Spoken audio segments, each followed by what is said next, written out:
welcome back to another Claire Cooks with Christ. I am so excited to be cooking with y'all today. So today we're going to be making Babka. I'm sorry if I mispronounce it throughout the video. It's a chocolate Babka bread. It was suggested to me by one of my Instagram followers. And so I've been wanting to make it, so I figured, hey, what the heck, why not do it now? So I'm using Sally's Baking Edition recipe.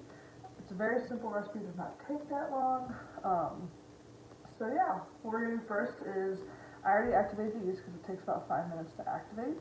And you can use active or instant yeast, whichever one, but you still have to wait 5 minutes for it to become foamy, which it has. So I'm about to turn on the stand mixer, and the stand mixer is very loud. As you saw in my video making the cupcakes, it is a very loud mixer. So we're going to do our, as always, fast-paced boom. And so in here I'm just going to mix all the dry ingredients and wet ingredients to form a dough. So I've already have whole milk. You have to use whole milk or buttermilk because it is better. Yeast, and then 2 teaspoons of sugar is already in here. And so now I'm about to add in the rest of the sugar because you need about half a cup. And then a stick of butter, cut up, softened. Mine's already been softened, let it sit out for a little while. And then we're going to put in an egg, and then the egg yolk. You're going to save the egg whites later. And then you're also going to want to add, once that's all mixed together, then you're going to add the flour. Yes. And then it'll become a dough, and then we're going to let it rise for 90 minutes. So yeah, alright, let's get mixing.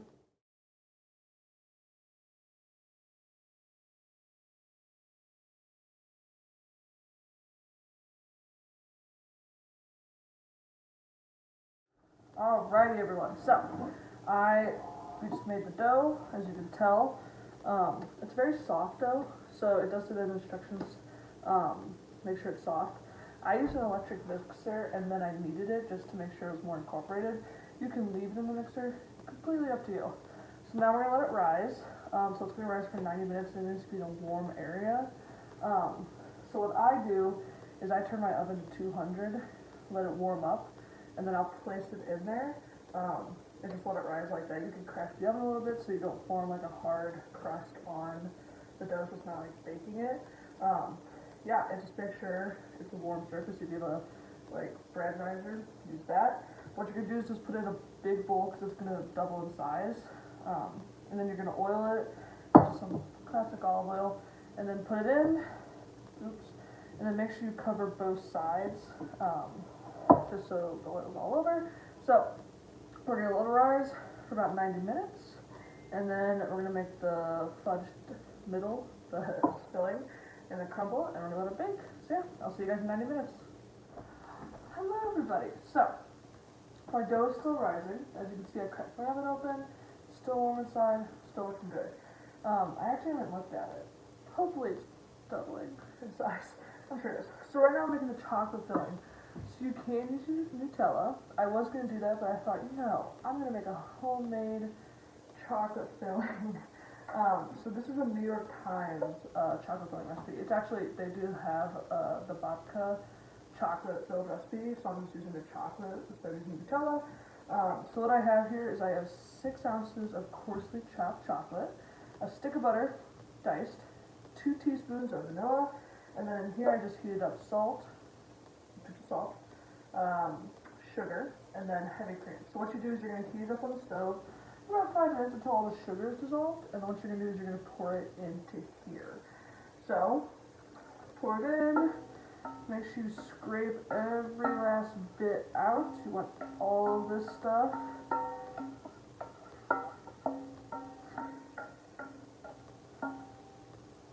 So yeah, scrape it all out. Now what you're going to do is just stir this together until it's all incorporated, chocolate's all melted, butter's all melted. You just want a smooth chocolate filling because this is what's going to go on the inside of your dough. So after the dough rises, what we're going to do is we're going to lay it out, kind of like by a 9 and 13 pan size. And then what we do is we're going to pour this chocolate. So it makes 2 loaves. So so this is not just what you can have it and only make one. But yeah, so there's 2 loaves, and then you're gonna put it on and then roll it up like a log, and then cut it in half, and then you're gonna kind of like braid. I'll show you, but you're gonna braid them together. It's a little complicated, but yeah, my butter's taking a little while to melt. Just keep stirring. My chocolate's all incorporated. Butter always has a while to melt. I definitely should have left it out longer. Make sure you leave it out at room temperature, otherwise it's gonna not go well. But yeah, it's actually looking really good. So you can actually make this like a few days ahead, a week ahead, and then just keep it in your fridge. You know, just because you're like, I need to make it ahead of time, there's not enough time, maybe you're really busy, I don't know. So you can actually make this ahead of time, store it in your fridge, just make sure you heat, like, bring up to room temperature before you put it on the bread. So yeah, so I'm just going to continue stirring. This might take me a few minutes, but yeah, I'll see you guys. I think I have about 30 minutes left, but yeah, see you guys then. Alrighty everybody, so we are back now. Rose for 90 minutes. It's looking good now, so I just cut the dough in half. The other half is just sitting over there, so I'm going to show you what to do with one half. So what we need to do is we need to roll this out to a 9 by 13. So get your rolling pins, make sure it's a floured surface so nothing sticks. Otherwise that is going to be very hard to deal with. So I'm just going to roll this puppy out. Now I already made the chocolate, as you saw.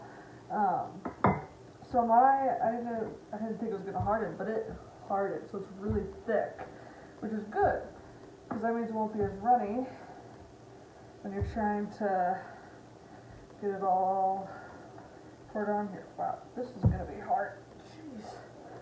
Whew. First hand is fun. Alright, so I'm going to roll this out, and I'll get back to you. Okay, everybody. So, it's an interesting shape, but it's kind of like a 9 by 13. Tried our hardest. I'm not the best at rolling, but we did it. So, now we're going to put our chocolate spread, or Nutella, however, whichever one you want to do. So just take about half of it and leave a 1/2 inch border around. So that's when you roll it, it's much easier. So, take some and spread it all about. You want to make sure you get a nice, generous amount on there. Oops. That mostly happened. We're going to be good with it. Okay. Spread it out, spread it out. There we go. That is looking nice and good. Yeah. Try to make sure there's still half of that left. So for the other one that you're going to do, there we go. Put a little bit more. Gosh, this is so much chocolate.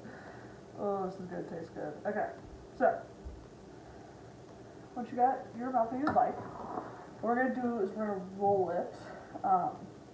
So I'm going to roll it this way because mine is longer horizontally. So I'm going to roll it this way. So you're just going to want to roll it tightly. Make sure you get all the chocolate in it.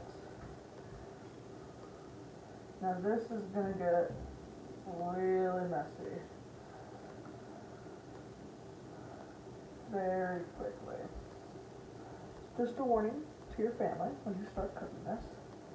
Oh yeah, that's chocolatey. Wow. Okay, so you got your roll. So there's a seam side. So that's the side that has like it's exposed. You're going to put that side down. Alright? And then what you're going to do, take a serrated knife. That works the best. And we're just going to cut it in half lengthwise. So just take your knife and just cut your dough. Wow, the chocolate is like exploding from this thing. I might have put too much chocolate, but hey, the more the better is what I always say. So, oh wow, that's so much chocolate. Make sure you spray your pan before you start so there's not chocolate all over it. I make that mistake. Woo. Oh wow, this is very chocolatey. So, if I need to cut it, I did not cut it the best. That's okay. So now what we're going to do, it's kind of like a crisscross. So it's not so much braiding, it's so much just like crossing them over and over. So take one side, cross it, take another side, cross it. It is not looking pretty. Oh yeah, no. And then what you're gonna do is you're gonna take it. Oh, this is not pretty. Okay. It is very interesting. It's very messy. So, crisscross it, try to make it look as best you can. I may have put too much chocolate in that one, so that's why it's very messy. But yeah, and then what you're gonna do, cover it with a clean towel and just let it rest, or let it rest for 10 to 20 minutes. You're gonna do then, and then you're gonna do the next loaf. Clean up your area before you start, otherwise you're just gonna get chocolate everywhere. Make sure you spray your pan before, and then what you're gonna do is you're gonna bake it, preheat your oven to 350, and you're gonna make the crumble topping on top, and yeah. And then we're gonna bake it. Okay, I gotta wash my hands. Alright everybody, so, tried doing things kind of fast, running out of time, but that's okay. So, I let them rest for about 10, I think 12 minutes. It's just enough time to make the crumble and for your oven to preheat. That's all you really need, but you need to do it for at least 10 minutes. So, I put the egg wash on, which was your leftover egg white from your one egg, and then 2 tablespoons of milk. So, that was the wash, and then the crumble on top was flour, brown sugar, cinnamon, and then butter.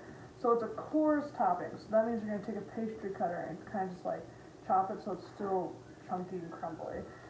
So this is kind of the end result. Can't really tell, but it looks good. So I'm going to put these in the oven for 45 to 50 minutes or until they're browned on top.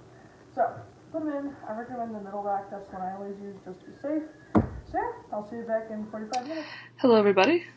So for God Talk this week, I thought we could do, since today Saturday, June 20th, I thought we could do since it's the feast of the Immaculate Heart of Mary, that we could talk about Mary's heart. I think that is something that is so beautiful, the fact that we have a mother whose heart is so open to us and so welcoming to us. Our Lady of Fatima said to Saint Lucia, "Be not afraid. My Immaculate Heart will be your safe refuge and your safe path to God." Mary is doing so much for us to lead us to Christ. I think about my own mom and all moms. I'm sure they're always pushing us. They're always like, "Oh, come on, you can do your best, do this, do that," with anything that's going on in our lives. And they always know what's best for us because they're moms. They know. That's what Mary's doing. Mary knows what's best for us because she is our mom. We always say moms know best. Well, Mary knows best what's best for us, and what's best for us is to go to God. So, be not afraid.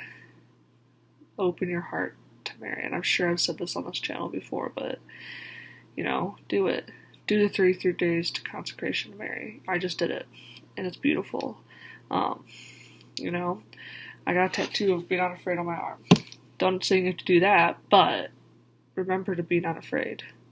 So, this week in our God Talk, just remember Mary's heart. Remember her Immaculate Heart. And think about how her heart can lead you closer to Christ's Sacred Heart. Thanks, guys, for this God Talk this week. Alright, everybody, so our Babka bread just baked, the chocolate. It looks very good. As you can see right here, it's very large. You got the nice swirls that you want to have. That's why we did the crisscross section when we cut it in half. So yeah, it's a very interesting taste. I don't know if it tastes like coffee cake, but it definitely tastes really good. Definitely tastes with some like tea or something, but yeah, it's really good. I'm very excited to eat it. And this can last up to a week fresh, or you can freeze it for 3 months and then just like warm it up in the oven when you want to eat it. Or you can share it with your friends, give it to some people in quarantine. But yeah, really fun to make. I can't wait to see what your guys' turns out like. Don't forget to like the video and subscribe, and I'll see you guys next week.